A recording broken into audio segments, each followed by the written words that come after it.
Hey, everybody. Hope you're doing well. How are you? Today is Wednesday, May 25th, 2016.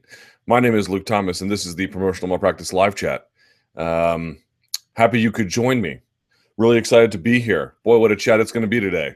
Or maybe it won't be. I don't know. I hope it is. Really depends on your questions, which I haven't even looked at yet. Sometimes I look at them, sometimes I don't. Most of the time I don't. Today I did not. Usually keep the surprise factor. So we'll see how that goes. Like I said, thank you so much for joining me. This will be about 90 minutes. Best place to get your questions in is on MMA Fighting, where this post is embedded. Questions that turn green get priority but not exclusivity.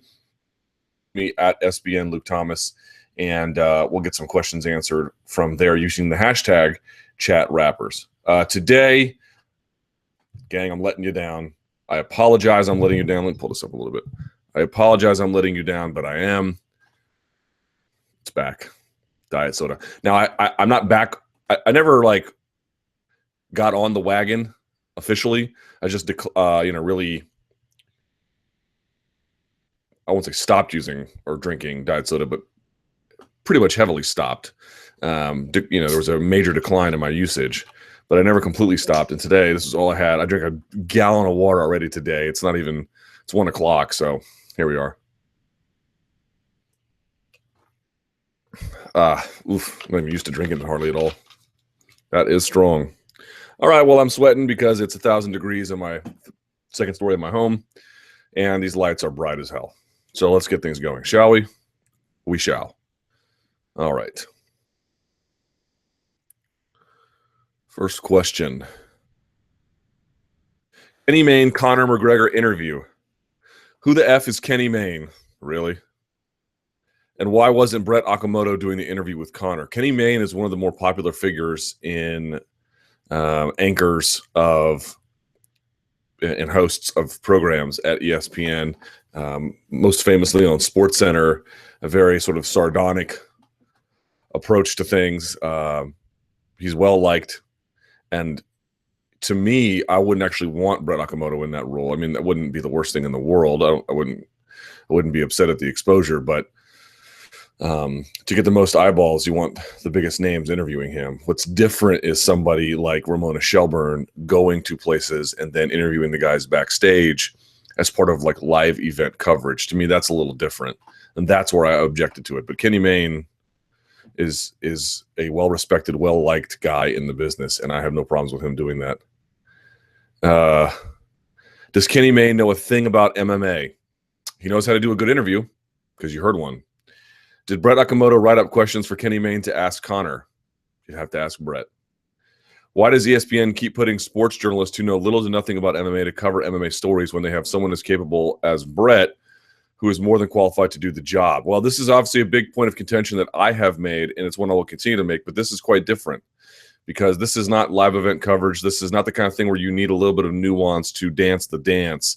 You need some understanding of the spaces and the players to draw inference and then report back to somebody else.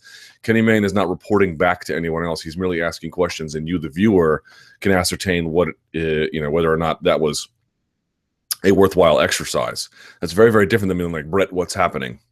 Now, if someone was asking Kenny Mayne what's happening, I think that would be a little bit more of a challenge. But this is a very different thing. So as you know, I've been the first to complain about Brett Okamoto not getting the kind of roles at ESPN that I think he should be getting.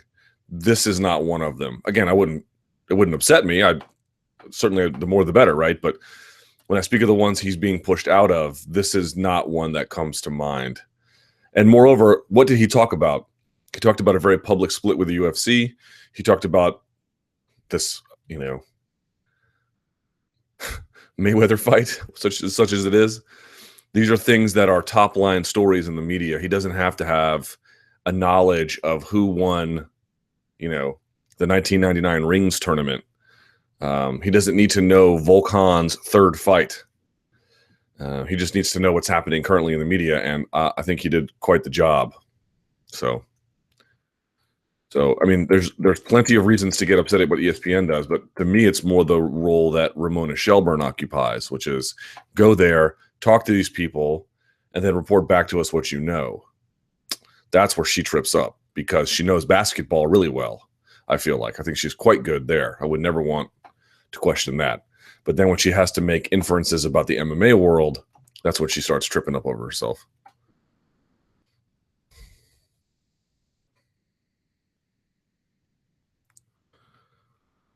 All right, someone asked me in my email, even though Michael Bisping beat Anderson Silva, do you think he's had enough time to recover from the knockdown he suffered during that fight, or is he in Chad Mendez's territory, where his chin hasn't had enough time to heal and he's putting himself at risk of a quick KO? Let me refresh my memory. It's actually not the worst question. It's pretty good because it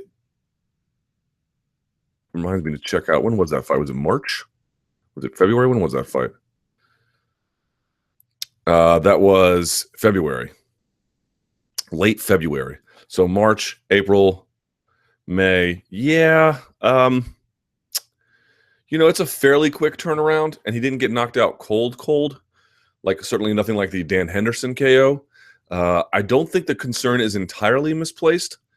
It's an interesting question, especially since he's going up against a guy who had TKO'd him before. So it's not a guy who has difficulty finding a target against Michael Bisping, or, a tremendous amount of difficulty finding a target. But I don't know that he's in a window where it's uniquely at risk either. It didn't happen last week or last month or even 2 months ago. So, but by the time that one was ended and the next one happened, and he hasn't been sparring a lot in camp because there's been no camp. So you've got all of March, all of April, almost all of May where he's not taking any shots to the head.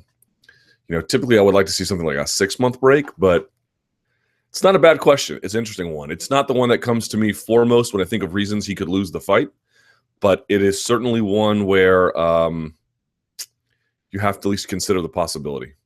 And you have to consider the condition there, that he may not just be in a position to absorb a tremendous amount of damage.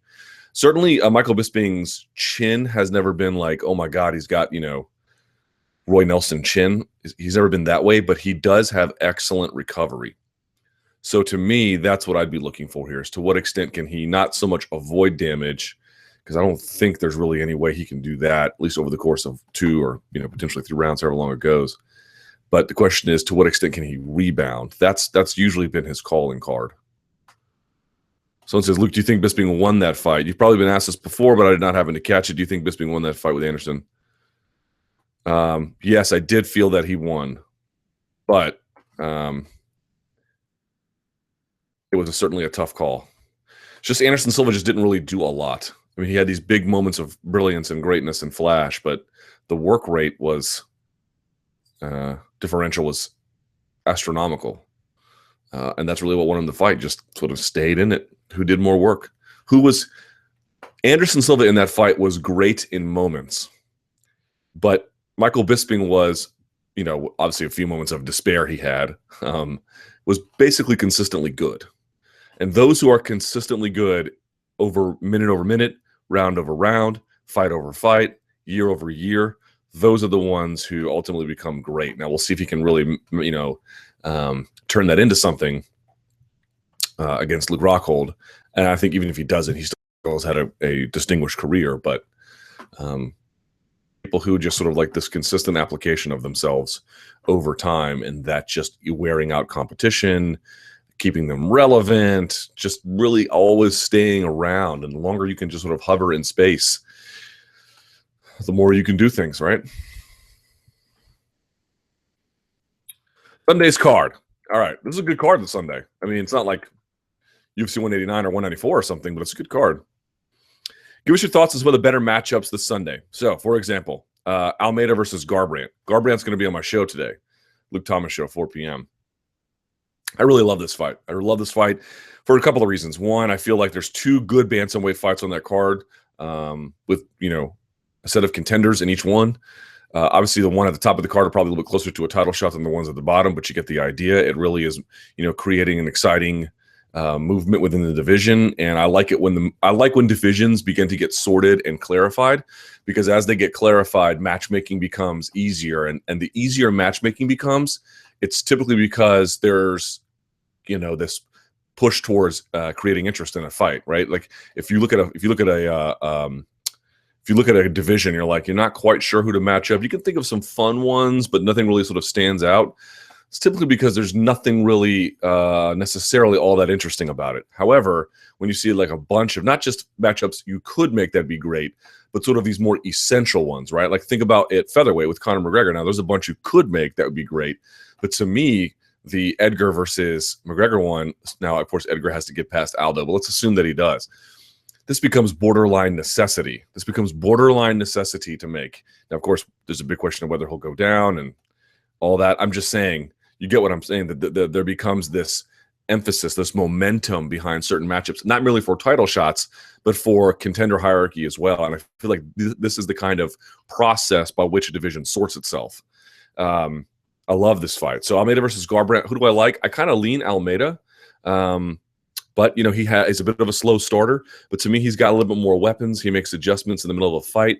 He can fight at different ranges. Garbrandt's got big power, better boxing, and could certainly sleep Almeida at any point in that fight. I do not discount that possibility at all. Because what I'm wondering is, if Almeida can avoid early trouble and can make those requisite adjustments and begin to play with different weapons and play at different ranges, to what extent can Garbrandt match those adjustments? I think that's what I'm looking for. Now, Garbrandt's been working with Brandon Gibson, striking coach at Jackson Wink, for a bunch of fighters, not least of which is John Jones, and a guy who I interviewed a number of times. I think, you know, in terms of his ideas about striking, he is one of the leaders in the combat sports space. Well, I guess I should say MMA space. So we'll see what he can do with Garbrandt. Should be real. That's a very, very competitive, fun fight. Barao versus Stevens. I guess for me, I don't really know how Barao's going to look a weight class up. Obviously, he won't be quite as drained, but he's never had necessarily big power in that division. He had good power at bantamweight, but not great. Stevens is going to have heavy power. I think Stevens has excellent durability. He's fought much bigger guys than Barao. I think Barao got just shellacked in those two fights against Dillashaw. I don't know if he's the same guy anymore. You know, we're going to find out if he got David Loazo'd a little bit here. So I definitely lean Stevens there, but, you know, Barao was a champion too, so can't discount that either. Masvidal versus Larkin. Man, this is a really make or break fight in some ways for both of these guys. Masvidal losing to Benson Henderson. Now, you can make a case that he shouldn't have lost, but he's had a lot of these fights. That one, the Iaquinta fight, another fight I didn't think he should have lost. But he does. He just kind of keeps him a little bit closer than his ability should let him. There should be a greater distance between he and his peers, more often than there is. And Larkin, you know, he's obviously a tremendous guy. I think Larkin, if I'm not mistaken, he's coming off that loss to Tumanov, right? Keep all this straight. Yeah, I mean, Larkin's had a bit of an up and down run in the UFC. So he lost to Francois Carmon. He beat Robbie Lawler. Remember that. It was 2012, of course. But since going to the UFC, he loses to Carmon. He beats Camozzi. Then he loses 3 straight. Okay, they hang on to him. He beats John Howard. He beats Santiago Ponzinibbio. Looked good beating Santiago Ponzinibbio. And we saw how good Ponzinibbio looked in his last fight. And then loses to Tumanov. Now, Tumanov is a very tough fight. He lost to via split decision. You know, you can make a case that he's not out of it yet. But this is a very, very tough fight, an important fight for him. He really needs to get back on the horse here. And against Jorge Masvidal, man, that's not going to be very easy. So this is a bit of a, you know, I don't know if it's exactly crossroads for both guys, but for one of them maybe. And then Sterling versus Caraway. How do you not like this? Going to be on the Fight Pass, which is great for me because it makes my job easier for the Monday morning analyst. It's just tremendous. It's a tremendous matchup. Sterling, I feel like, has a lot of momentum, but I think Caraway is profoundly underrated in the very spots where we ascribe all these strengths to Sterling: grappling, wrestling, clinch positions, level changes. I think Caraway is very underrated there. This should be a very tough fight for Sterling. If Sterling fades at any point, Caraway, I think, has the gas tank. It's sort of the veteran know-how of how to pick his offensive spots. You know, I lean Sterling because I think he's the better athlete. I think he's got a little more athletic upside in terms of applying that athleticism to technique. But Caraway will take a round from you if you are not careful. He'll take 2 rounds from you if you're not careful. He'll even outright submit you if you're not careful. So very, very tough fight. Very, very. All those fights are great. So, and there's more than that on that card, if I'm not mistaken. Let's see if there's some other good ones on that card. UFC Fight Night 88 on Sunday. Tarek Safadine versus Rick Story. I know everyone says Tarek. I got a friend named Tarek, so I say Tarek. Vitor Miranda's taking on Chris Camozzi. Poor Chris Camozzi seems to be one of these guys where they test guys who have a lot of upside against him to see how they do. Anyway, Vitor Miranda, keep your eye on that kid. Tremendous takedown defense, excellent Muay Thai. Another guy like Thomas Almeida, he's bigger than for the weight class. Obviously, he's middleweight, but he does the same kind of adapted Muay Thai, I call it. So that's a fun fight. Paul Felder's back in action against Josh Berkman. Sarah McMahon in a do-or-die fight against Jessica I in a do-or-die fight, man. Very, very tough fight for those ladies. And both of them are coming off back-to-back losses, if I'm not mistaken. Certainly losses generally. Abel Trujillo taking on Jordan Rinaldi. Rinaldi's a bit of an underrated guy, but Trujillo, is a sort of powerhouse. Jake Collier versus Alberto Uda. Not that big a deal. Eric Koch is back against Shane Campbell, Aljamain Sterling, Brian Caraway, and Chris De La Rocha versus Adam Milstead. So there's a few duds on there, but overall, it's a pretty great card. All right. Let me do this. Can you Facebook at 2 p.m.? Oh, no, Shotty's talking to me, so I got. The boss is on vacation, so I'm doing the podcast today, my radio show later, and then I have to run the site for the next week. So have a great life. Okay. Someone says, I hate short notice fights. All right. What's up, Luke? Why doesn't the UFC have fighters on deck when announcing a fight? For example, if you schedule Rockhold versus... Did we not get this question last week? Someone says, Luke has said that A, the UFC does not want to have a fighter in limbo, too many cards, too many fights to fill, and B, they don't want to pay fighters just to train. I think your idea is a good strategy for fans, though. Yes, I've answered this before. Thoughts on Venator. Also, when will you and Ariel do the Mick G. Floyd Mayweather Jr. fight? What will you and Ariel do? I mean, we'll cover the fight if it happens. Again, it's not impossible. It's not like they, there's no way they can do it. It's just highly unlikely.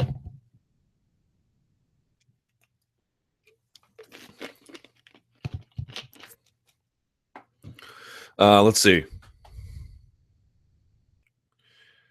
Thoughts on Venator. I saw what Jason Mayhem Miller said post-fight, and it seemed encouraging. But I'm not a mental health professional, and I don't know if those kinds of comments in the course of someone's descent into troubled territory and then trying to reclaim space out of that, if his kinds of comments are reflective of that typical kind of journey. If such a recovery as he is claiming is even possible, I don't know. If MMA is going to be the sort of thing that pulls him to a direction that is healthy, then who would be against such a thing? I have doubts that that's the kind of mental space that he's in. And I do not know. I'm not saying it is or that it isn't, but I certainly have questions about whether it's even ethical to book him for a fight at this point. If you're a promoter. Now, they're not particularly interested in ethics. They're interested in dollar bills and eyeballs. So I understand that. I'm just speaking out loud about that sort of thing. And again, I don't know that what do you say about Jason Miller, man? Like, you want what's best for him, right? Like, you want him to be healthy and happy and not be in these weird predicaments. And I'm not sure that we're getting any closer to that. Interesting to see Paharis get. Do you guys ever know? Do you know where the word chutzpah comes from? It's a word that essentially it applies to someone who kills their parents and then begs for mercy because they're an orphan. So the word comes from, right? I think it has a Yiddish or Hebrew origin. I'm not entirely certain, but in any event, that's where the word comes from, chutzpah. Essentially crying wolf, but the way in which they describe it, right? To kill your parents and then beg for mercy, or beg for help as well because you're an orphan. When Paul Harris is complaining about getting elbows to the head, it's like that's not quite the historical origin of the word chutzpah, but it's pretty close. Now, certainly, any illegal shots to anyone's head should be policed, but it's just relatively humorous that he would cry for such a thing. In any event, I thought it was fine. I mean, these regional shows, even the bigger ones, don't particularly get me all that excited. I have, other interests beyond MMA. So to the extent that I can not watch a show, I won't. But I'm not here to bash it. Like, appear to be a lot of interest in it among the hardcore community. So, what are your thoughts on the Travis Brown type of elbows that Meek used versus Husumar Palhares? Will this become a trend to defend takedowns?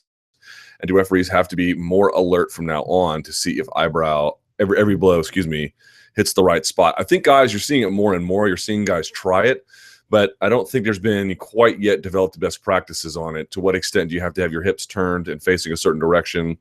To what extent do your legs need to be, how far apart should they be? Conventional deadlift apart, sumo deadlift apart, this versus this. Do you need to have one underhook on one side? What are the best practices about that? And the other part is, like, some guys are going to be naturally powerful in that position, that scooping elbow, because the elbow is not coming straight down, it's coming down and in, right? Like if I was going to elbow myself in the ribs, that's kind of what it's doing. I'm not elbowing things down beneath me. Some guys are going to be naturally really powerful in that position, and some guys are not. And so you're going to see some people like try to bang away on it and not get it because maybe the rest of their balance isn't great. I also think there's a bit of a body type issue to me, that guys were going against on Travis Brown, who's big, heavy, has a heavy base, and it's probably really, really powerful in that position. Remember, where are you weak out here? Where are you strong? You're in here. So when you bring that elbow back, you can do it from a really powerful position. If you're a heavyweight, that only exacerbates it. So I don't think it's going to become one of these universal things, but certainly you're going to see some best practices put around it. You're going to see guys who naturally are powerful in that position begin to exercise it more, and I think it's great. We don't have knees to the head of a downed opponent, which in some circumstances I'm for. If you're flat on your back, I don't want someone on top of you, a la Kevin Randleman, just bopping your head into the mat like he did to that poor one donk in Pride, whose name escapes me now. But if you're shooting on a takedown and you're on your knees and there's space behind your head, I think you should be able to get lit on fire with that. And you can't. However, this is one of those circumstances where you can make people who are dogged on the takedown and borderline stalling, you can make them pay. So it has kind of this like functional equivalence that to me is very, very encouraging. So let's see what people can do with it. But yeah, it'll be interesting.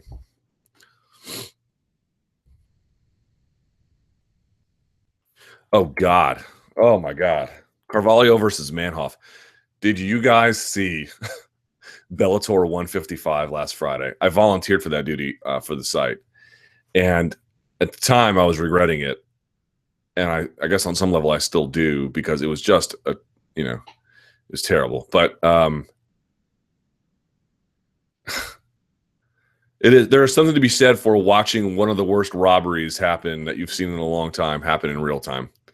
There's something to be said for that. All right, here's the question, Luke. What do you make of the snooze fest that was Manhoff versus Carvalho? Do you feel like Manhoff got robbed? Also, was Carvalho's performance the worst championship winning performance you've ever seen? Okay, so this I'll maintain this, and I think you'll find that most people will support this. The worst robbery I've ever seen has got to be Mike Easton versus Chase Beebe. Mike Easton, I think he retained his UWC either featherweight or bantamweight title. I cannot remember which one it was. I can't remember if he was fighting out of weight class or not.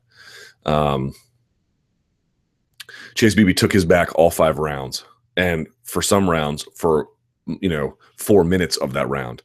Like, in other words, many of those rounds should have been God, what was the final decision there? I called that fight for that organization at that time. I remember laughing, not out of because I was happy about it, but because I could not believe it. It was a split decision loss. This was in 2009. That was the bantamweight title, UWC. That is really the worst robbery I have ever seen in my life. I don't know to what extent there's still footage of this online. If you can find it, you should. I cannot imagine a worst case scenario for a robbery than this one. This is, at least in the modern era, maybe back in 2009 when it was just a bunch of clowns honking their red noses with their big red shoes on the judging tables around the cage. But there's less of a problem about that now. But in any case, so that's the worst one I've ever seen. By far the worst one I've ever seen. This one does not touch that. However, this one was exceptionally bad. Now, let me just say one thing up front. The fight sucked. I mean, it sucked a lot, okay? Neither guy really did a whole lot. In the case of Carvalho, he did next to nothing. He got occasional takedown, but didn't do a whole lot with him. I think he passed one time to side control. Manhoff was able to get out without any kind of real submission threat every time. He stuffed a lot of takedown attempts. Some of the takedown attempts went nowhere. Manhoff certainly scored the more damaging shots throughout the course of the fight, landed more, I believe, in aggregate anyway. The judges awarded Carvalho the first round despite him not landing a punch, elbow, knee, kick, or takedown. He literally landed nothing. Nothing. And all three judges gave him the first round. Wow. I mean, I don't even know what you say. I don't even know. I don't even know what you're supposed to say to something like that, you know? That is just shocking. Totally shocking. This is why I like going to, you know, just these pockets of humanity in the middle of nowhere, Boise, Idaho, and trusting their commission to regulate a show. You know, you're giving Melvin, if you're Bellator, you're giving Melvin. First of all, there's an open question about whether Melvin Manhoff should even be fighting anymore and getting a professional license, but he is. So what can you say? All right. So he gets a professional license, and they give him a championship title fight, which is something he's never had in his career. Certainly not in MMA.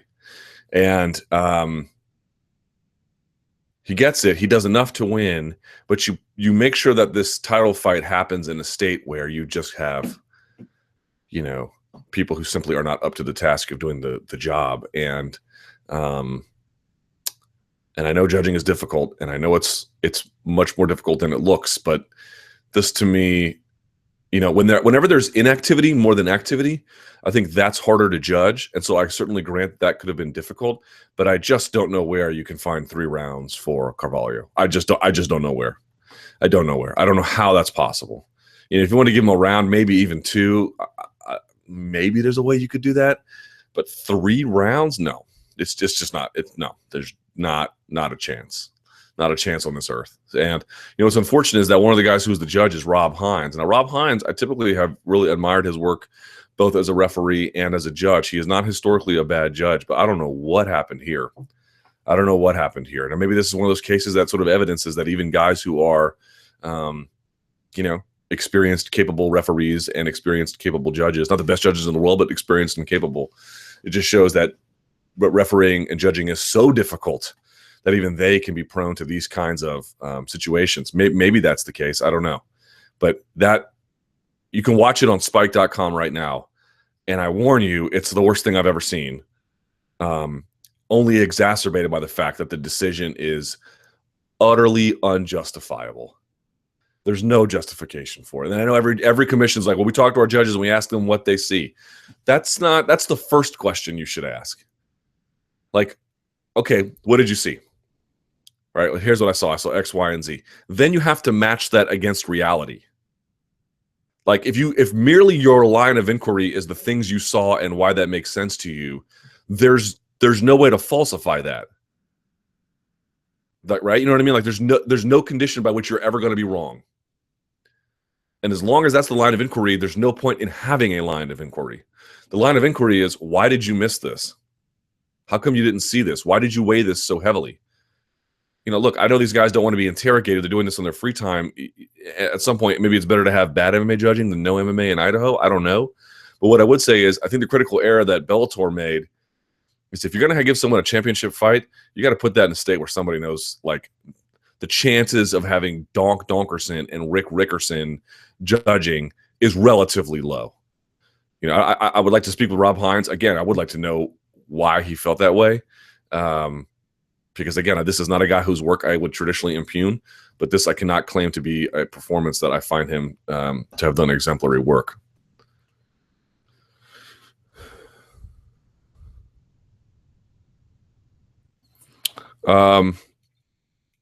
James Glory just posted an article I wrote about the robbery of Chase Beebe. It's in the comments section. I encourage you to go read it. You cannot imagine how bad that was. You cannot. If you saw it, you would be like,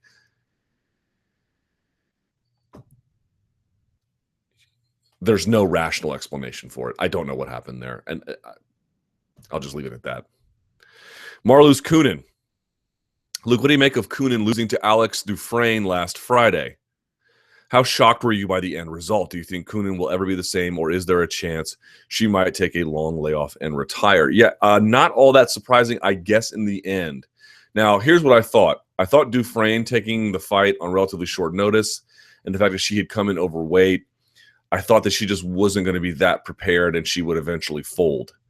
It turns out that Koonin just sort of let her dictate things. Now, that I did not see, but you can go back and you can watch me tweet in real time about it.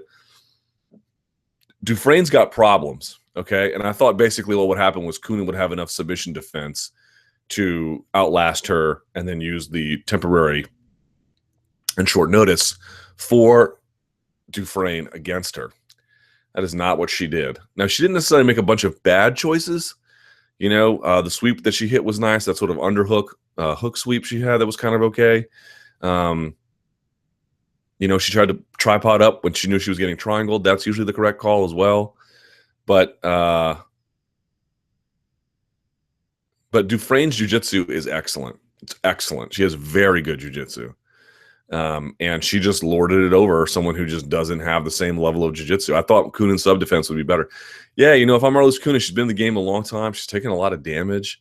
You know, she's never been like, she doesn't have a ton of brutal KOs, you know, where she's been KO'd on her record. But, you know, she's been in long fights with a lot of different women. And I don't know that she's necessarily got the same ability to pull the trigger and then the same sort of athletic hustle that she once did. And I don't know that her skills have evolved enough over the course of the years now to make her as relevant a name as she once was. Certainly, I'm not prepared to bury her, but there is probably some time now for some reevaluation about, you know, what her abilities really are today, how they match up against her peers, and where that puts her. And I suspect it'd be a lot lower than I had even assumed on that day.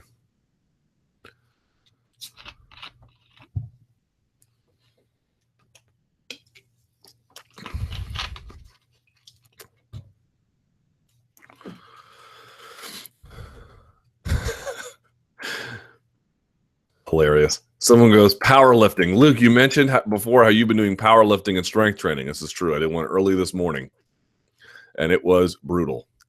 My hip hurts. Are you on that hyphy mud? You see my eyes? You see my eyes? I'm off that hyphy mud. No, I do not. I do not take hyphy mud. That's hilarious, though. You guys don't know what hyphy mud is. There's this internet YouTube personality named Kali Muscle, K-A-L-I, Muscle, who is this guy who went to prison, who's swole as hell, and all he ever does is talk about his internet haters in every single video. He says the dumbest things. He has the worst rap videos you've ever seen. His technique really is not all that great. Like, he doesn't have full range of motion on a lot of things. As hell. He actually just had a video the other day where he did like 15 muscle ups, which is hard to do, not least of which because his technique wasn't all that great on him, and he's over 250 pounds. Like, whatever else you want to say about him, and there are so many things you can say. He is strong AF. And but the best part about Kali Muscle's videos are the comment section, where his own audience just rails on him. Like, if you look at other guys who are in like the bodybuilding YouTube or like strength training YouTube community, like Bradley Martin, those comments are all like real positive. They're all like high-fiving him and everything else. Yeah. The ones for Kali, they're like, it's literally just one after the other. There might be one there being like, you the man, Kali. Keep going, bruh. I'm off that hyphy mud. But 9 out of 10 are just like, you know, Kali, you're on steroids. You know, Kali, you're an idiot. Making fun of him having what appears to be permanent congestion. It's funny. Anyway, hyphy mud is one of his products that he sells that is borderline worthless, but that's just my opinion. You want a pre-workout energizer? Drink a cup of coffee, dog. That's all you need. All right, USADA and UFC. Hey, Luke, when it was announced that the UFC would be partnering up with USADA, I felt pretty good about it. Of course, I expected to see more guys getting popped for being on the juice, and that would ruin a few matchups that would have been already set up. But now with Romero, Machida, and Penn, I'm starting to think USADA is going too far. Do you think there's any chance that the UFC ends its relationship with USADA in the next year or two? No, I don't think that's really the case at all. And these cases are all a little bit different, but there is sort of one common theme among all of them. It just so turns out that if you impose a rule set on a group, and that same group had no real say in the imposition of this rule set, you're going to find that the learning curve for them to get up to speed on that rule set is going to take some time. So for me, these are three different scenarios with three different meanings. First of all, let's start with Penn and work backwards. With Penn, we have this admission that he used an IV. Now, there are circumstances where using an IV is allowed, and USADA put out this explanatory note. Of course, I love how USADA does all of these things after the fact, right? I mean, these things about educating their audience and educating the sport and trying to provide all these materials. You know, they always do things retroactively. They're proactive about nothing. Okay, so that is annoying. But they did put out a note. It was pretty helpful. You should read it. Everyone has shared it on Twitter. It's on their website. It's on their Twitter account as well. You can go check it out. There are circumstances, most notably when you have therapeutic use exemptions, by which an IV is allowed. What we don't know, and they list all of them, and it's various conditions about whether it's more than 50 milliliters and to what extent these are necessary things from hospital administration for surgical procedures or whatever the case may be. But so there are circumstances. What we don't know is whether Penn has provided the requisite information to be eligible for retroactive TUE or what the case may be. That you can get those. That is not out of the realm of possibility. Now, what you might say is, Penn said he was never going to use IVs. If you read with that comment, it certainly doesn't look good. And I even posted it being like, oh, Penn, you got to be careful about what you say. But he was talking about for post-fight weigh-ins. Remember, this is a guy who never, certainly even making 145, I don't think he was cutting a tremendous amount of weight, a la, Conor McGregor to 145 or something like that.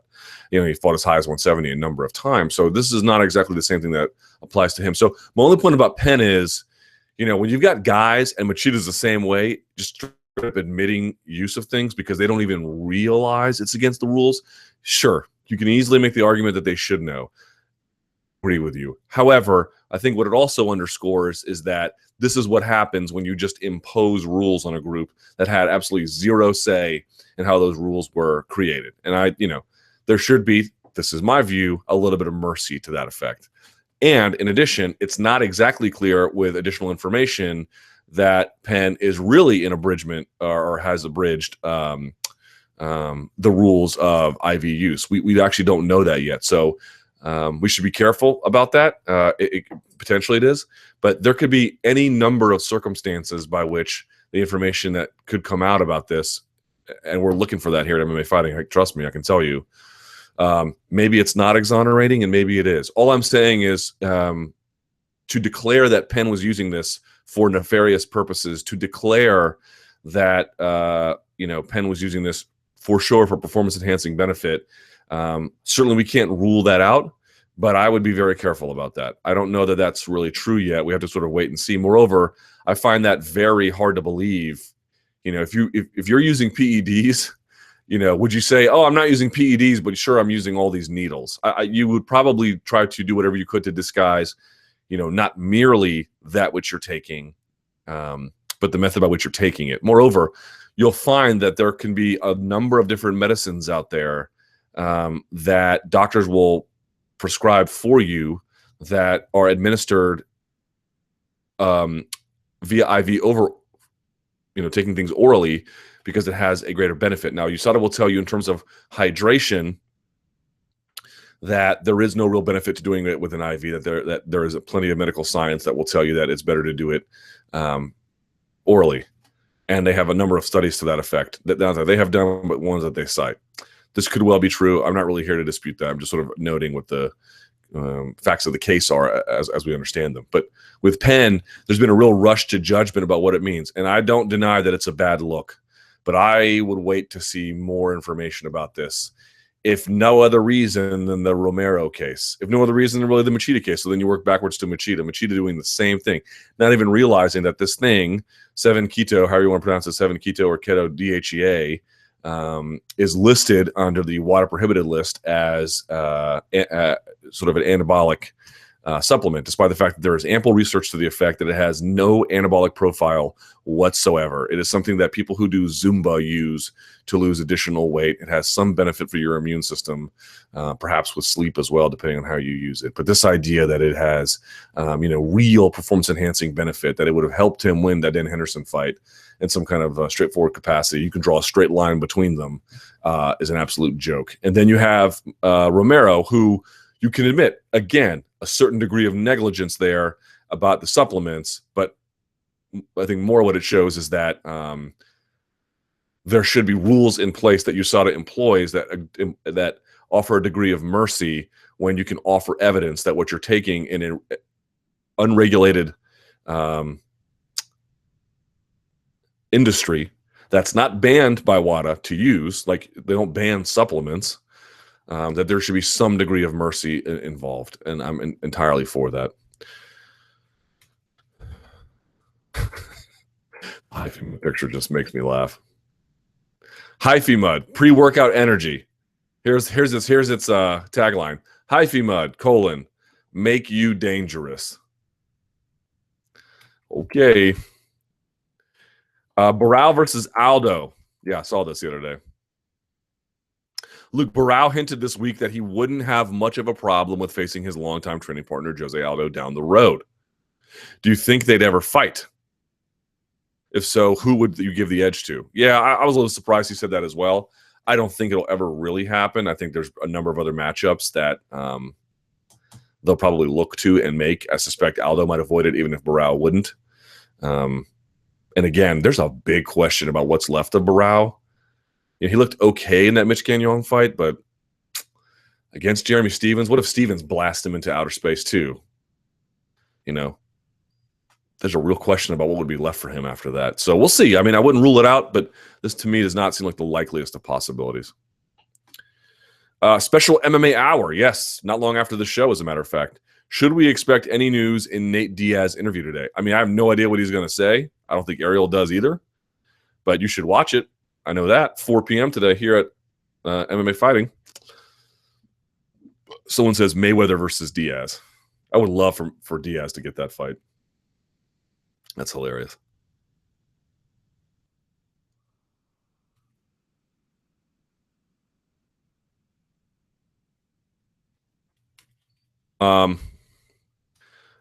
Couple of updates here. All right, so someone says, Luke, how come Alistair Overeem was allowed to wear medical socks? Those are not medical socks, but versus Arlovsky and Dominic Cruz, who actually needs them and requested them, wasn't allowed to wear medical socks versus TJ in a title fight. A, the commission can say no, and B, if your opponent says no, typically the commission will require you to take them off. But if your opponent has no issue and the commission has no issue, then there is no issue. Someone says, because it was in Amsterdam. Not exactly. Someone says, I heard that Gunnar Nelson chose not to wear hand wraps and nobody had a problem with it. So I actually had Gunnar Nelson on my radio show because you guys had brought this up to me. This was something I actually was not aware of. I know he had talked about it, but I almost couldn't believe it. And I actually had other fighters email me, one guy who had fought in California a few years ago, saying they gave him the option to wear the hand wraps. If he wanted to wear them, he could. If he didn't want to, he did not have to. In any event, so I actually talked to Gunnar Nelson, and sure enough, he does not use hand wraps. And I was asking, like, don't you care about your knuckles and your hands? And what he was saying was he's never really had a problem with his hands before. This has never been an issue. This has never been something he's had to worry about. He's always sort of just had strong hands, I guess. So he likes the extra streamlining process that not wearing the wraps a lot gives, and he doesn't feel like he's really sacrificing any measure of, structural integrity in his hand. So why not? Also, I spoke to him about the choke, and maybe I'll include his comments in a subsequent Monday Morning Analyst. Remember that choke he had on Tumanov? And I talked about it on the MMA Analyst because I wasn't exactly sure how he pulled it off. There are things you can tell where he leans and he torques. His chin goes in and around like that. Here's what he told me he's doing with it. Now, there's a certain way to grip it up, and there's a certain way to get it. Check this out. It is a crank. It's not a crank like this, and it's not a crank like this. It's not a can opener or something like that. Here's what he told me. This is interesting. I would still need him to show me the finer details of it, but what he's doing is he's wrapping your jaw this way. Now, as I mentioned before, you can kind of get to the throat here even when you're wrapping the jaw. What he's doing is he's not merely squeezing the jaw this way or compressing the jaw. What he's trying to do is he creates a pocket behind him with his shoulder. He opens the shoulder, okay, his own, behind you. And what he does is he tries to drive your chin as far back as it will go. So he is squeezing it. Don't get me wrong. Like, you can still feel the pressure, but a lot of times when you get that face crank and you put the rear naked choke grip on it, somebody will only tap if you're like Sarkunov, who's just this, hulk of a man who will literally, and you heard him, break someone's jaw. That's not what Gunnar Nelson's doing. Gunnar Nelson is taking it, creating space behind you, and then driving your chin as far back as it goes. And what they found out doing that is when you drive someone's chin far enough back, everything behind here will actually close off the windpipe, and it does serve as a choke. That's crazy. That's crazy. That's what he's doing. Now, people have shown me a Braulio Estima video where he does the same, or a different variation of that, but the same kind of thing where can't get the throat, let's go to the chin and see if we can make things work. But just for the record, Gunnar Nelson explained to me, it is a crank. I mean, there is a little bit of this. It's a little bit of back and in, so there's a little bit of that going on. But what he's doing is creating space behind him with his shoulder and then driving your chin as far back as he can to close off the throat. So it's a choke, and it's a painful choke at that. That's what he's doing, which is crazy. What a madman he is. Someone has the screen name Mourinho 1, and people are going, "Welcome to Old Trafford, Jose." That's funny.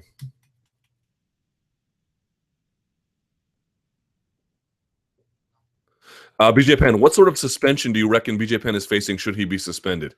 I suspect this will be amended to a well, okay, I don't know. I don't know what's going to happen. Let's see what he ultimately can provide in terms of exonerating evidence. But all I'm saying is we have to be very careful about what we're saying he is and isn't doing until we have that information. But provided he has some exonerating evidence, which he seems to suggest that he does, perhaps not that long. Let's see. All right. Let's see here. Someone's sending me an article. New York Times offers another round of buyouts to employees. Yeah, that is not fun. All right. Big Nog in the Hall of Fame. Luke, how do you feel about Big Nog getting to the Hall of Fame less than a year after retiring? He's my favorite fighter ever, and obviously I believe he deserves the honor, but some people have complained that it's too soon, while other donks believe he hasn't done enough in the UFC to warrant an induction. Do you see any merit to the stances of those who oppose his induction? I mean, look, the UFC Hall of Fame has gotten better. He certainly won a belt. It's an interim belt, but he won a belt while in the Ultimate Fighting Championship. His record in the Ultimate Fighting Championship was not particularly exemplary, but he is certainly one of the top heavyweights of all time. And I think more than that, when you hear he's a kind of fighter that Dana White appreciates generally, these like blood and guts in the trenches kind of guys. He's the guy who took on all kinds of comers with all kinds of weight, who, was one of the first big heavyweights, if not, really the first big heavyweight to lord submission prowess over his peers in a very dominating and complete way. Again, I mentioned won a title in the UFC, however, much of an asterisk you want to put by that. But Nogueira is sort of one of these guys who became legendary for us for not merely his submission prowess, but for the kind of athletic courage that he provided. I mean, the amount he sacrificed athletically to win is sort of hard to quantify, quite frankly. I mean, on the things he would sacrifice on the altar of athletic greatness, I don't think many of us would be willing to give, and he did. And I just don't think Dana White or the UFC is really in a position to ignore that. So, are they fudging things from a criteria standpoint to maybe make it work? I don't really feel that way, but I can understand how some might, that there wasn't this longer record of achievement in the UFC. But I really am in no position to quibble with it, Also, it's the UFC's Hall of Fame. Like, they can put in whoever they want,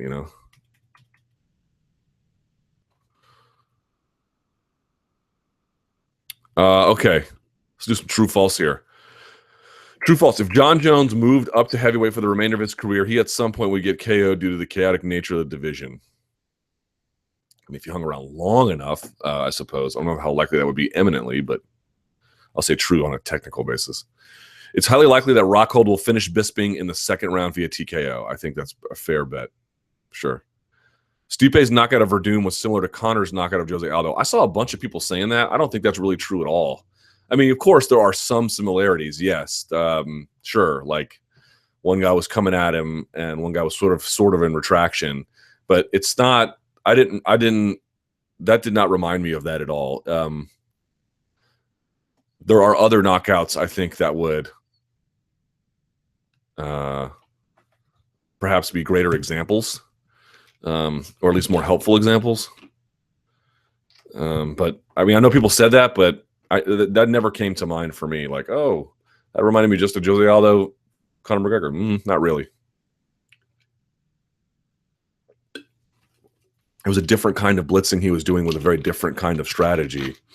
And the problem was the application of the strategy. As long as he was coming forward at him for the first 3 of those blitzes, he was not getting countered. He got countered on the 4th, and then he chased him along the fence line rather than cutting and then going in a direction forward on him, which isn't to say he wouldn't have gotten clipped going forward necessarily, but he really left himself exposed chasing along the fence line. It's not, to me, there are enough nuances there to separate it. I mean, if you really zoom out and look at it in a macro perspective, yeah, I suppose, but the more you zoom in, the less that they appear similar. Brazilian fans are the nastiest when it comes to the treatment of foreign fighters. True. Mayweather and McGregor are getting a real kick out of trolling the media and fans with a potential matchup, I am sure. True. Weidman will be wise to take a rebound fight against Romero before challenging for the title again. I wouldn't call Romero much of a rebound fight, but certainly if I were him, I would take a fight before trying to get back on that title push. Vitor pulling guard against Jacare is a sign of seriously poor fight IQ. I also think it's just a function of age and him being like, what am I doing? The referee could have stopped the Trinaldo Medeiros fight 5 times over. True. It's surprising that Rockhold will be Bisping's first rematch in the UFC, considering he's been with the company for 10 years. I hadn't thought of it that way, but yes, that is true. Funny. Yes, very surprising. And the post-fight interview was a bit shocking to see that Brian Stann was as big as Stipe Miocic. No. He can be as tall, but I don't think from a frame standpoint, they are naturally sitting at 240 at the same way.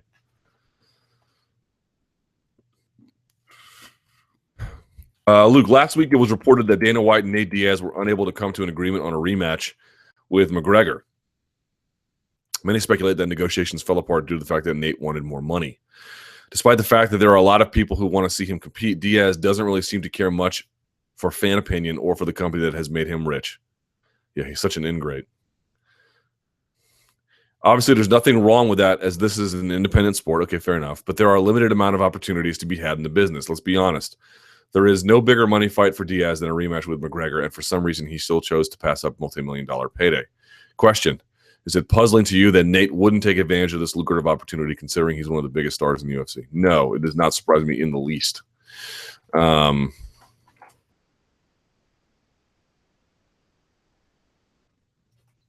they made him an offer he's not interested in doing it at. Like, you're just going to take your first offer? And you could say, well, you might lose that offer altogether. And that's the risk you run. None of these negotiations are risk-free. They are certainly these are all endeavors where play your hand, it can come back to bite you. But so can we make an argument that Diaz is not playing the game correctly? I suppose. We don't know what they've offered him and versus what he's expecting.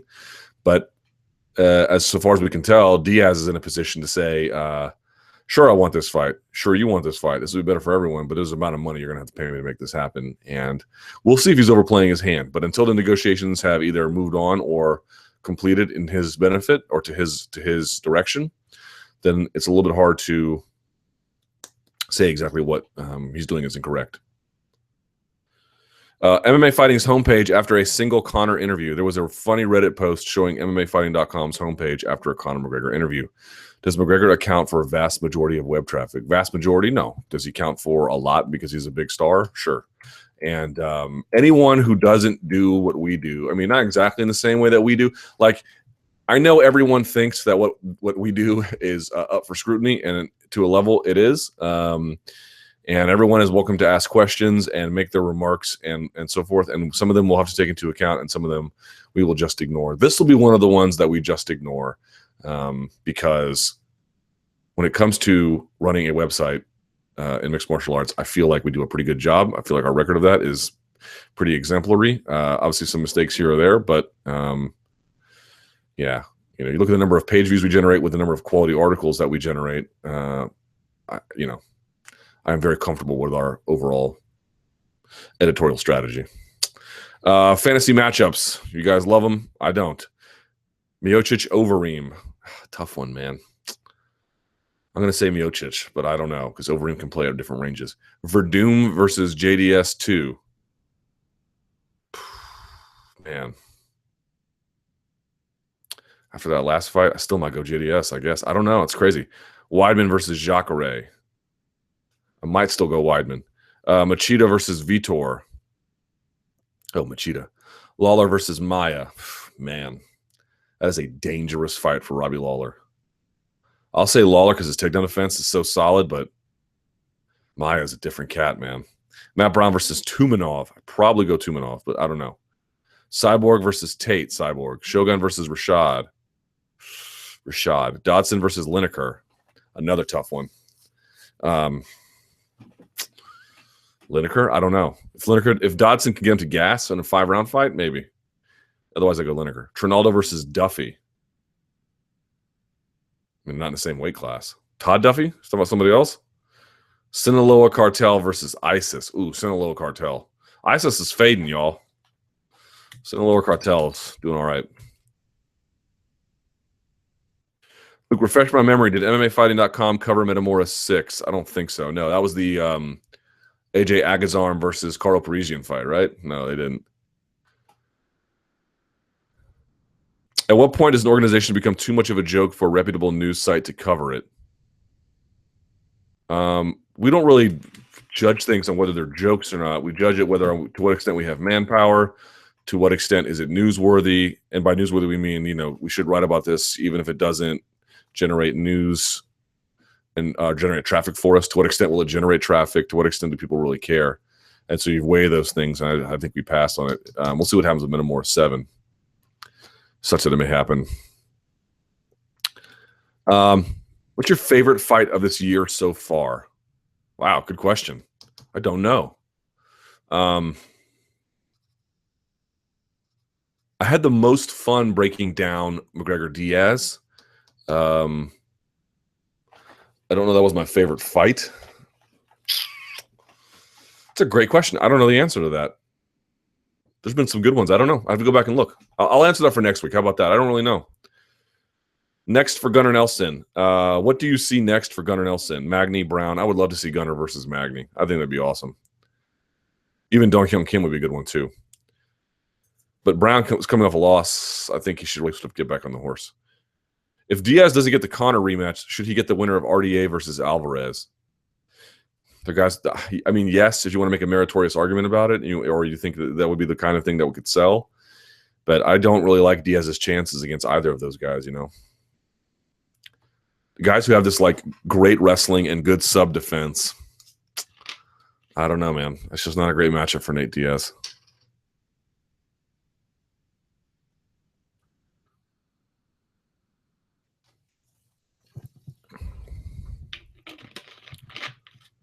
Someone asks, what do you think of BJ Penn's suspension? If a fighter is medically cleared to have an IV and discloses it, do you think that should be allowed, or are you in agreement with no IVs unless in hospitals 365 days a year? It's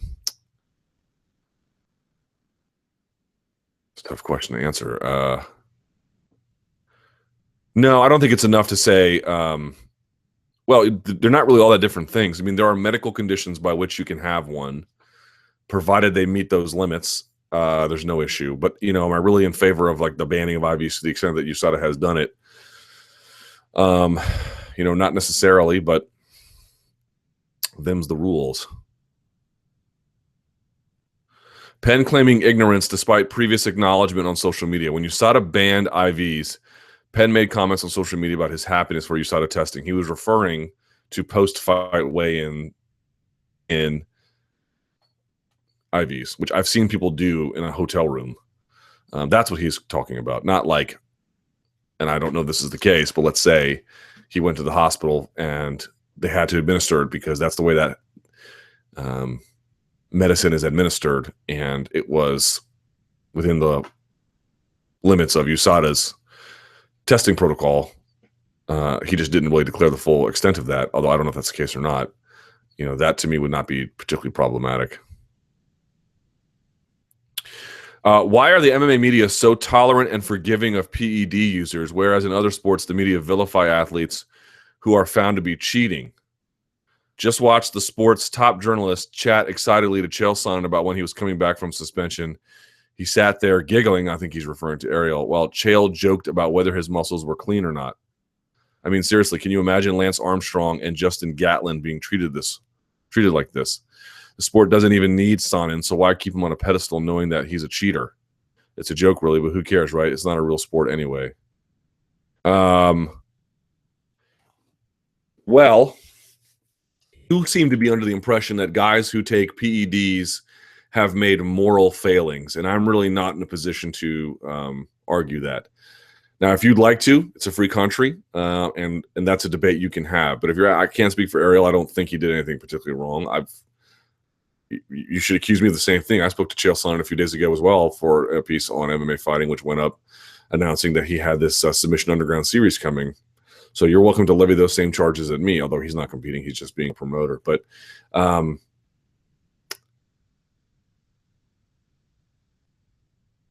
someone being like, it's fairly clear about the use of IVs in the handbook, but not as detailed as it could be. Right. This is not a challenge to my argument. I have made it clear that at some point there should be some level of literacy about what the rules are that you're under. However, my point is that learning curve about the literacy is going to be slower when those rules are forced on fighters rather than the fighters having a say in what is and isn't allowed. Having any kind of role, a contributory role, even an advisory role. They had zero role, not merely a non-voting role, right? Eleanor Holmes Norton is a member of the DC Congress, but she's essentially non-voting outside of committee, right? She still has the ability to discuss things on the floor of the House. She still has the ability in committee to express displeasure with things. Fighters don't even have that. Nothing. That is the point. So they can make all the handbooks they like, and they can say you should be aware of these things. And to an extent, they're certainly correct because they're going to enforce those rules. That is not the same as just keeping fighters in the dark and saying, here's new rules. There you go. There's going to be a learning curve, and it's going to be a lot slower. And that's just the fact of things. Now, getting back to the question, everyone, I guess not everyone, there are some people who believe that people who take PEDs have had a moral failing. I certainly can be criticized for the fact that I take a very technocratic approach to this. Nothing has changed in sport for me to adjust my argument about some of these things. There is always going to be an incentive to cheat, a massive, unbelievable incentive. They have every incentive to do every other thing, find every trick in training, find everything they can with their diet and their sleep and sleeping in hyperbaric chambers and shaving their heads to make weight, whatever you want. But all of a sudden that line is supposed to stop, not even at supplements. Pat, you can still take certain supplements, but now at PEDs. And the fact of the matter is there are costs associated with using PEDs, both to the person and to the other person they're affecting.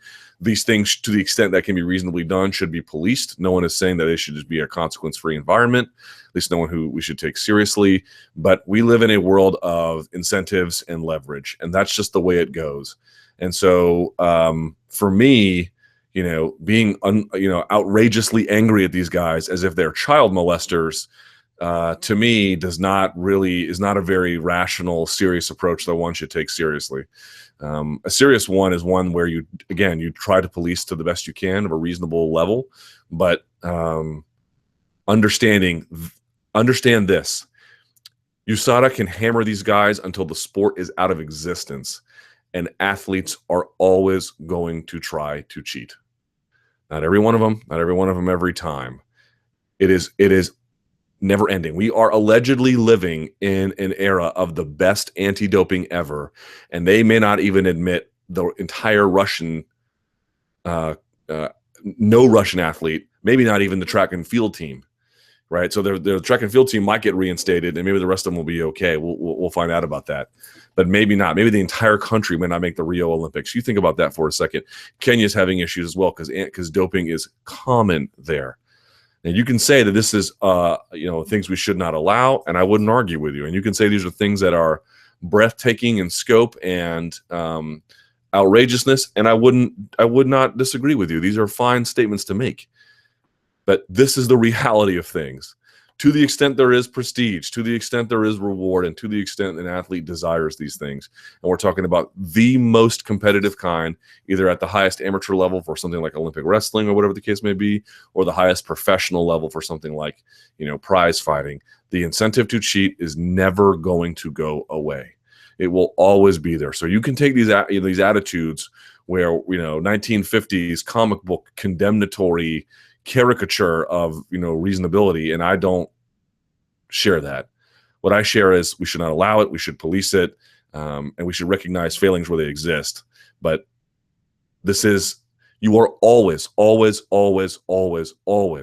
going to be dealing with this. And it just so turns out that as anti-doping apparently gets much better, the problem continues to exist. You go ahead and Google out there all of the athletes who are protesting WADA right now across countries, across sport, who say before the Rio Olympics, which is just months away, they are saying they do not trust WADA to allow them to compete in a clean environment where they can leverage their skills against other clean athletes. And this is the best anti-doping has ever been. You guys can go out there and you can think whatever you want. People who you would otherwise think are totally normal and totally reasonable, they have a massive incentive to cheat.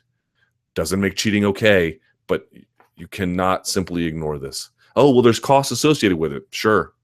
We live in the greatest anti-doping era ever, and anti-doping, there's no evidence it has declined in numbers. Maybe since the 1940s to some extent, and even then, I kind of doubt it. John Lineker versus Mayday. Guaranteed fight of the year candidate or destined to fail to live up to those expectations. Again, I want to see Mayday push Lineker into deeper waters where maybe you can take him down and maybe you can expose some things. But, Lineker's not just a heavy puncher. He takes a tremendous shot, and he's a hell of a scrambler, man. A really good scrambler. I was very impressed with what he was doing against Rob Font. So that should be fun. Ricardo Lamas playing spoiler for Max Holloway. Even though Max Holloway has been looking excellent the last couple of years, I felt as though Lamas is a bad matchup for him, even at this stage in his career. What are your thoughts on Lamas potentially winning, and would he then be the number one contender again after a big win like that? He would certainly be close to the top. I think he's still in the top 5, top 6, if I'm not mistaken. Yeah, if you can beat Max Holloway, man, you're on your way. I think Holloway's takedown defense is amazing. I think his movement is amazing. His scrambling, his diversity of strikes, his ability to make adjustments minute over minute, round over round is extremely impressive. So if Lamas can get by him, I would not be opposed for him being in the conversation towards the top of that food chain. But, what the hell's going on at featherweight right now? No one really knows.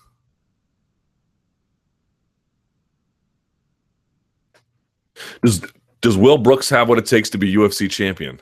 Right this minute, I don't know, but he is obviously a championship caliber fighter. I think he's an extremely good one, and I think he can compete with the best in the UFC, but we need to see that before we can declare anything definitively, right? So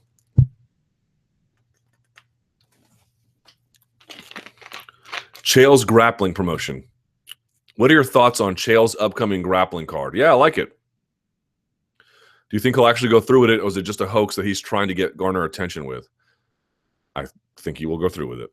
Also, if he does go through with it, what are the chances he doesn't wind up paying the participants when it's all said and done? How could I possibly know that? I mean, I'm presuming that he has money. I don't know, but we shall see.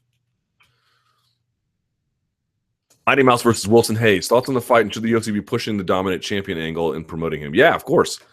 What's the angle that otherwise would get you to care about this? Like dominant grappler no one was really aware of in Wilson Hayes versus UFC flyweight champ. That's not a particularly sexy one. However, guy on a path for all-time greatness.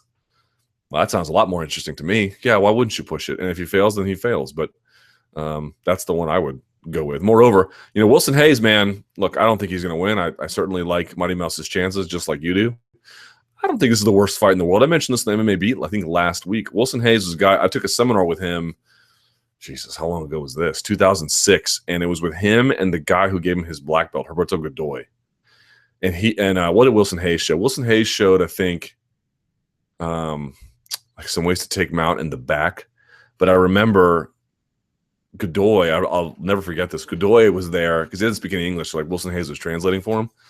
Godoy did an entire portion of his seminar on spine cranks and like these weird ones from side control. Like it was awesome. It was super awesome. Now I haven't been able to use any of those effectively, but dude, Wilson Hayes is nasty, man. Go check out Wilson Hayes versus Ryan Hall from Grappler's Quest.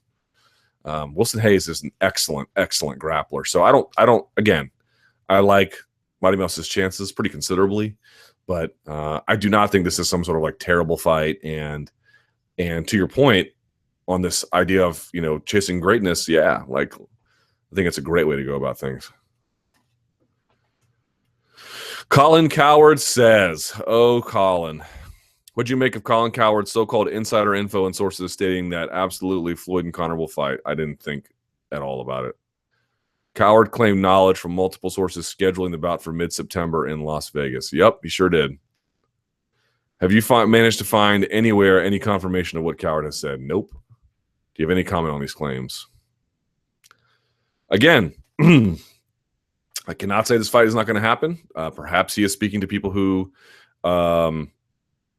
think that they're going to make it, and perhaps they are going to try.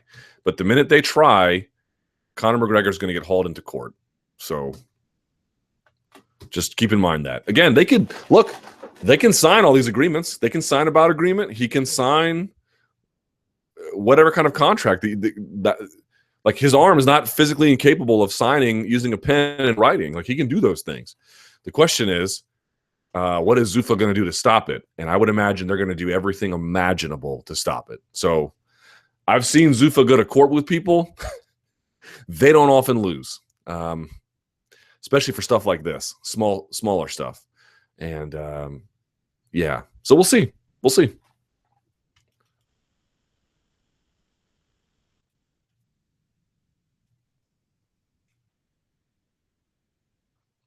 Or Palhares.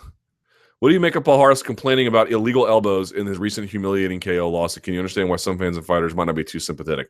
I mentioned before with the chutzpah claims. Let me just say this though: like the current video I saw doesn't really say that these were to the back of the head. It's just not clear. So maybe there's another video angle you can examine. Even if Palhares is not deserving of a particular degree of sympathy, look, if someone gets hit in the back of the head illegally, that should be enforced. Whether it's a Goomba, whether it is a goober, whether it is a goon, whether it is anything, it should be enforced. Let's 2:15. Let's go to the Twitter machine if we can. I'm at SBN Luke Thomas on Twitter. You can use the hashtag chat rappers. All right. Shane Carwin recently spoke about a potential return. How do you think he would do in today's division? Not great. Should the UFC add women's featherweight or continue to use Cyborg as a special attraction? I guess what I would, it's a good question. Wouldn't be opposed to either. I think the attraction thing is okay with me, provided they can find reasonably entertaining matchups. Did you see Rockhold versus Souza, and how did you score it? I can't remember how I scored it the first time. Very close fight. I think I gave the fight to Jacare barely. It's a super tight fight.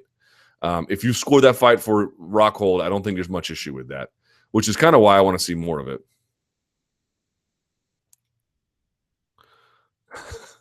Someone has a quote from Kali Muscle. I don't think it's real, but it says, if you drink tap water, you're not natural. The other day, this guy looks like, have you ever seen Kali Muscle? He is like muscles upon muscles. He's got vascularity in his like left or right bicep that you cannot imagine. And he like shows all these supplements he's taken. And it's like, it's like, really, that's how you got huge? Taking hyphy mud and hyphy aminos? Okay. The Manhoff Carvalho fight was one of the worst I've ever seen. What is the worst fight the worst fight I've ever seen? Ooh. What is the worst fight I've ever seen? I guess Kimbo versus Dada, right? Because I've seen worse fights among like amateurs and stuff. But you go into that with, And I went into Kimbo Dada with low expectations. I guess that the worst I've ever seen is probably something in an amateur league, but it doesn't strike me in that way because these are guys who are just, and ladies who are very early in their development, and their tactical or strategic errors or their shortcomings are very understandable and part of the game. Kimbo versus Dada, again, not that I was expecting anything, but you're on national TV or co-main eventing a card. It was, I mean, just unbearably bad.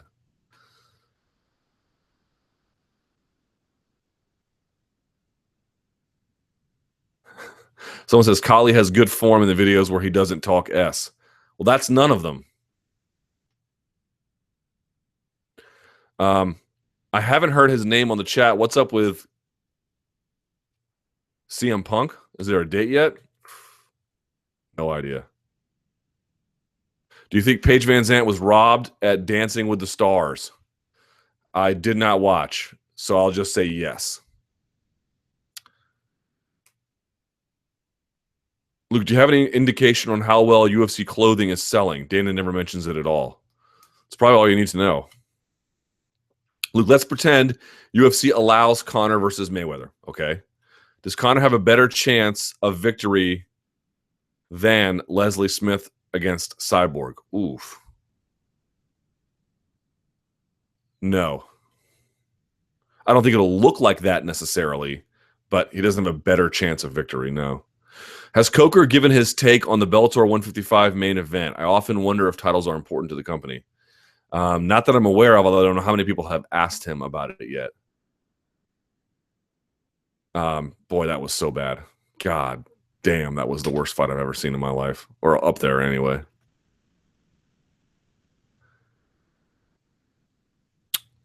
How does the Reebok sponsorship work with other sponsors on the fight kits, i.e. Monster? Do the fighters get a separate check? For the ones who have that sponsorship, yes, but it's not clear how much, and it's not clear what the terms are because this is all proprietary information that is kept secret. Who do you see fighting Ryan Hall next? I believe, if I'm not mistaken, he's fighting Alex White next in UFC Fight Night 91. If I believe that is correct. I think that's correct, right? Let's see. Yep, the one in Sioux Falls. Did you guys see this other Ryan Hall, the American long distance runner? He gave up running because it kind of just wrecked his body, and now he's gotten into powerlifting. He's gotten into powerlifting, I should say. Apparently, he's put on like 40 pounds of muscle. Go get him, son.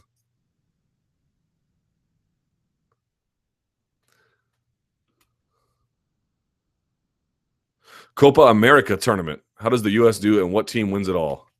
I'll say Argentina wins it all because they usually do.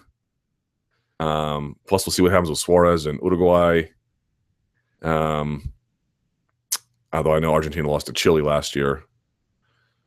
Vidal and Sanchez are sick. Obviously, I'm going to be looking for the three up front. Well, not quite up front, but the three of James, Cuadrado, and Baca. The rest of that Colombia team is trash. The U.S. team is just garbage. However, I'm going to be cheering for them because I don't believe in cheering. You're going to say, well, you're cheering for Colombia, but I would never cheer for Colombia over the U.S. ever. And Christian Pulisic is going to be playing for the American team. So I'm kind of excited about that. So we'll see what he can do. But the U.S. is going to get smoked. They're going to get smoked bad because they always get smoked against good teams.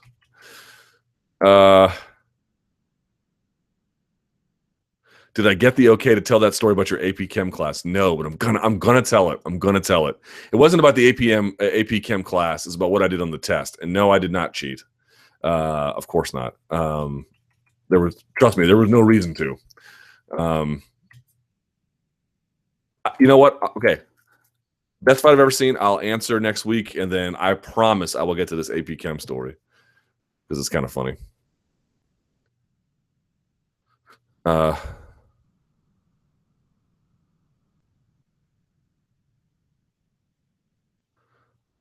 Former fighter, current prisoner Lee Murray, and noted horrible human being is reportedly bringing in training partners to his prison in Morocco and expects to be released soon. After this expected release, he wants to fight again, and I'm sure he will. Someone said Scott Coker will bring him in. I am sure that he will.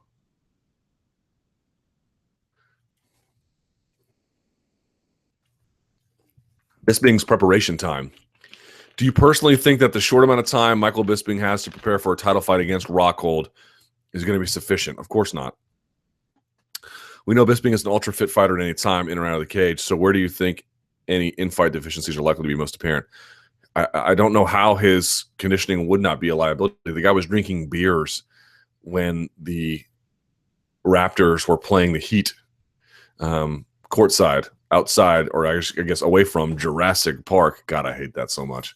Anyway, love Canada, love the T-Dot, but the Jurassic Park thing just tilts me. So no, he is not going to be in tremendous shape. He told me in my interview, like I posted on MMA Fighting, you guys can go read it. It's a SiriusXM interview, so you can't hear the whole audio, but you can read the whole transcript. And what he says is he knows his cardio is not going to be where it needs to be. He's not even going to try to. In fact, he's going to make adjustments to that effect. In other words, he's, and there's a real question here about like how much of that is a smart strategy, because you're saying, well, on the surface level, that does make sense, right? You know you don't have the cardio to go 5 rounds, so why bother? Just go out there and put the pressure on him early. Okay, fair enough. On the other hand, how much are you getting away from the way in which you normally win fights by doing that? On the other hand, how much can you really surprise Luke Rockhold with an early blitz? Maybe you could, you never know. So it'll be interesting. I think ultimately it's probably the right call, because really what other alternative do you have? Now, in terms of how he applies that early push, I don't know what the answer to that is. I don't know what he'll do, but certainly I expect that. Yeah.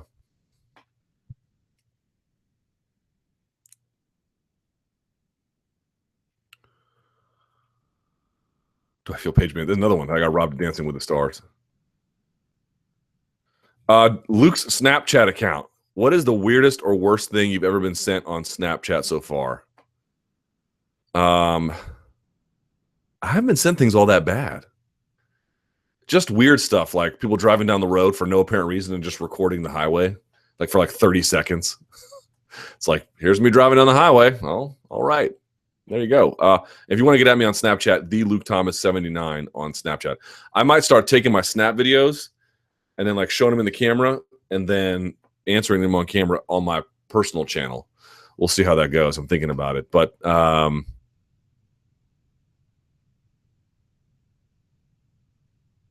I mostly get like nice people saying nice things. It's actually not, people are like, oh, did you get a bunch of dick pics? And I'm like, why would a dude send another dude a picture of his hog? Like, if I was a girl, even if I was heinous and unattractive, I would imagine that dudes would still try and send pictures of their hog, because dudes do that kind of thing. But like, there's no real win for, it doesn't work the same way. So no, like I haven't got that at all. I've just gotten the either random or weird, but not, but now I'm sure with this I will. So there you go. That should be fun.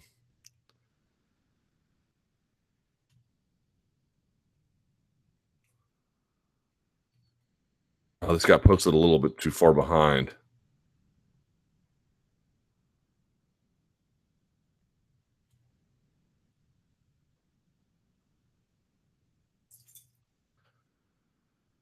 As a newer MMA fan, what did Loretta Hunt and Josh Gross do to get banned from the UFC? Someone says, let me Google that for you, and it shows them. MMA gods and Bellator. Have the MMA gods unleashed their wrath on Bellator after the fight card with Dada and Kimbo? Ben Henderson's debut ends in a loss. Josh Thompson withdraws due to injury.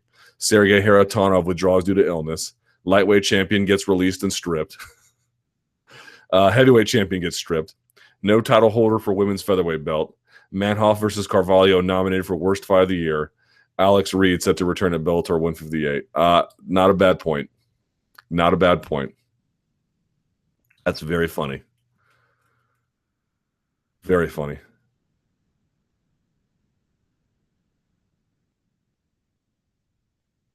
McGregor versus Mayweather questions are just unbelievable.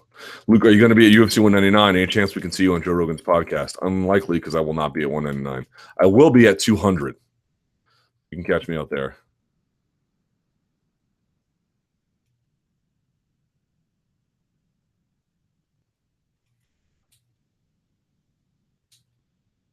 There's one about, here we go. Champions League prediction final. Ronaldo to score in a 2-1 win for Real, in my opinion. I like the sound of that. I've got all my friends coming over which is not many people, and all of them hate Real Madrid, and they're going to come over to watch it on Saturday. So that should be a ton of fun. I have to deal with just a bunch of stupid hecklers in my own living room. Luke, on a lark, I looked up the annual revenue of NFL teams.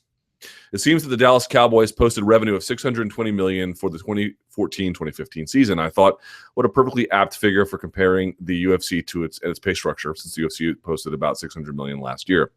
For the 2016 season, the Cowboys are set to pay out their players a total of $190 million.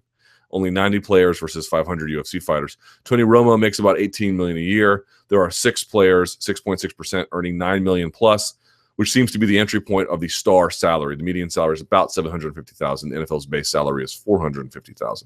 Actually, it's a little bit less for the practice squad, but you get the idea.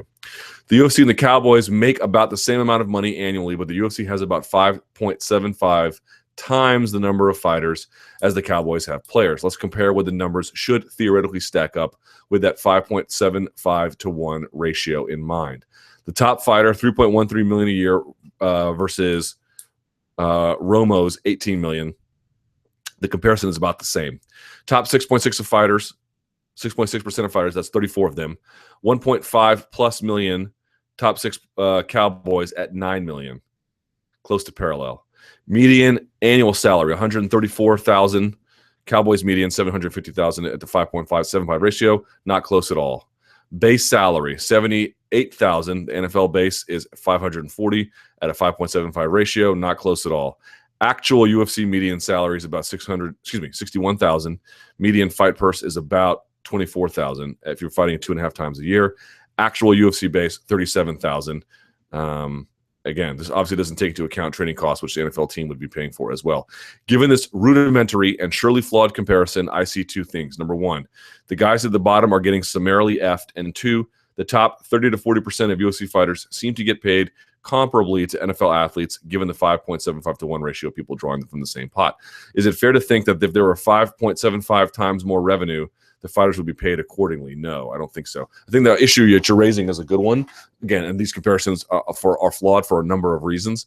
But as we've noted before, the guys at the top have very little incentive to have guys at the bottom helped. But this is where the union would go into effect. It's not really that George St. Pierre or John Jones or Conor McGregor or Ronda Rousey need a lot of help.